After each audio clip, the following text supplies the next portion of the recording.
কে আপনি? অপু, আপনি কে? Aanchal. Nice to meet you. এবার আঁচলটা গুটিয়ে আমাকে একটু সাইড দিন। জি? জি। ও কি বললো? খালাম্মা। আমাকে? জি। এই ফাজিল পাখিটা আমাকে কেন খালাম্মা ডাকলো? এক্সকিউজ মি, খবরদার ওকে ফাজিল ডাকবেন না। ওর নাম Julie. Julie fully whatever it is, ও আমাকে কেন খালাম্মা ডাকবে? ওর নাম জুলি ফুলি না, আমার প্রিয় অ্যাক্টর জুলিয়া রবার্টসের নামে ওর নাম। ওকে, ওর নাম জুলি। আমাকে কেন এই পাখিটা খালাম্মা বলে ডাকলো? সেটা ও জানে।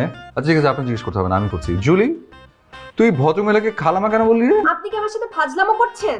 হ্যাঁ, ও কিভাবে উত্তর দিবে? যেভাবে খালাম্মা বলছে সেভাবে। জুলি, বল না, এই ভদ্রমহিলাকে তুই খালাম্মা কেন বললি? ভদ্র মহিলা কি? আপনাকে দেখে তো অভদ্র মনে হচ্ছে না। হ্যাঁ আমি ভদ্র, কিন্তু মহিলা কি? ও মাই গড, আপনি মহিলা না? আপনাকে দেখে তো অন্য কিছু মনে হচ্ছে না। আপনি কিন্তু প্লিজ, বাকি কথা আমি একটু পরে বলে। আমি না ভীষণ টায়ার্ড, শুধু আমি না, জুলিও ভীষণ টায়ার্ড, কারণ এটা ওর ফার্স্ট জার্নি আর শি ইজ হাংরি। খালা! কে ও কইলি? হ্যাঁ খালা, চলে এসছি। চলে এসেছিস? আয় ভেতরে। হ্যাঁ আসছি।